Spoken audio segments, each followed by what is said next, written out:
Oh my God, we got Jock Landale. Oh my goodness, I'm so excited. I have no idea who he is, but I did some research, okay? This guy is very intense, okay? That's all you need to know about him. He's very intense. I'm just kidding. We're going to get into that in a minute. So if you haven't heard, once again, San Antonio Spurs have signed another player, Australian center, who is Patty Mills' teammate, actually. He was the 2021 NBL Grand Final MVP, and we got him a 2-year deal. Now, we don't know the extension of it, but I'm assuming it's not much money whatsoever, so don't worry about that. But dude, the more I look at this guy, like, all honestly, I really like him. He can kind of do everything. And one thing that I want to bring attention to before we get into like his stats and his Wikipedia, I guess, is he said, now watch this interview. Hold on, I guess you can't see the name of it right here.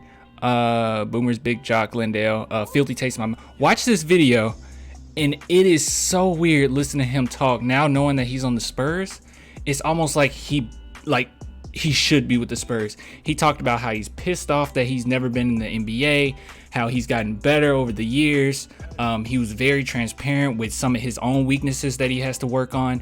And this is the thing that really stood out to me the most. He actually said, get this, he actually said that he needs to be in a systematic framework. Like, he needs to be on a systematic team under the right system. Sound familiar? This dude, I like him, dude. I like his grittiness. I like his honesty. I like his toughness. And I seen quite a bit of highlights on him just after we picked him up, because honestly, I had no idea who this guy was. And I'll tell you, when I say he can do everything, he can do everything. I looked at some old highlights, and he was okay. And you definitely see how he gotten so much better. So I think he's about 25. If we're looking here at his stats, let's see. And you can kind of even see it here that he gotten better over the years and whatnot. Yeah, it's kind of hard to really see, but 6 minutes or 6 points, 11 points, and he bumped up to 16. It really seems like the Spurs are grabbing guys, seriously, that we're grabbing guys on the basis of potential. Like, every single player it seems like we're getting is getting better, and they're at that point where it might be the breaking point where they're about to bust loose. And it's so smart to me that the Spurs are doing this, where you're not spending a crazy amount of money. You're getting a guy that has a whole bunch of potential, and he could very well end up being pretty great. So I like it, man. I really do like it. He's intense. I mean, I don't know what else to tell you. He's Australian, so you kind of already knew that. I probably didn't have to tell you. So, as soon as I say Australian, you knew. But just looking at his wiki here, if you want just a little bit of information on him, Landale was a bit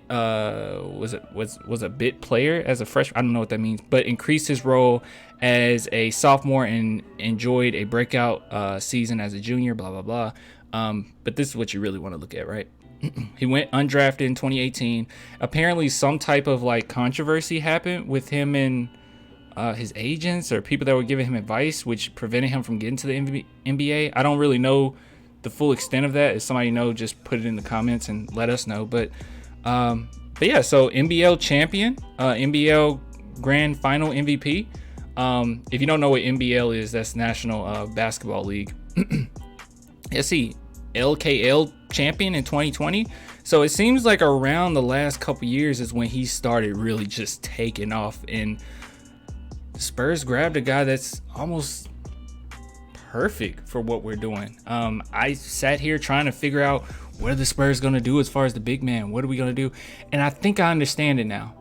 I think I finally understand it. We'll talk about it a little bit more, but I'm just going to give you my thoughts on this really quick. So I think the Spurs didn't grab a big man in the draft because we all know the NBA is going into a direction of guards. Obviously, we all know this.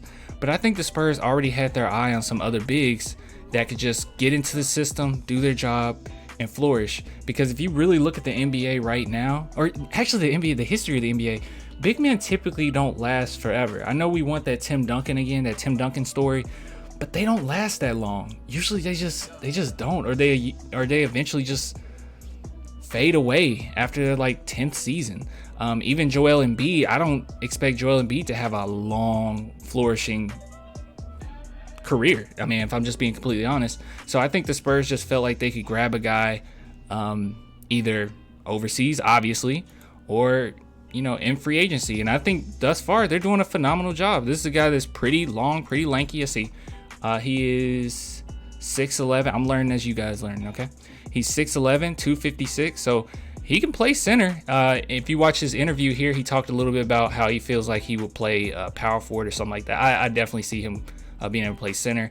But yeah, I just really like this dude. So if you guys could just look up some highlights of him, see what you think. But not bad. Now, yes, stop signing people so I don't have to jump on here and do any more videos. But yeah, pretty good. Good job, Spurs. I'm proud of y'all. So yeah, if you could like, subscribe, all the good stuff. And if you want to be a patron, Patreon links below. So if you want to help out the channel, only $2 a month. Yeah, it's just $2. Okay, it's nothing crazy. But yeah, I'll get with you guys later. Till next time, man. I love you, Spurs.